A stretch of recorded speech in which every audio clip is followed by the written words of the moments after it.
എന്തുവാണ് എവിടെയാണ്? അതാണ് അത്. ബാ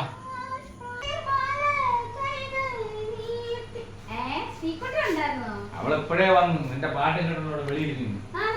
നീ ആ പാട്ടത്തിൽ മൈക്ക് പാടുകോ?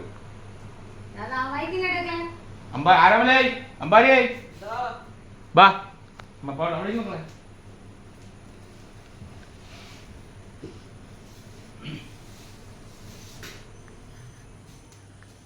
അതോടെ ഇന്ന് നമുക്ക് പാട്ട് കേൾക്കാൻ ഒരാളുണ്ട്.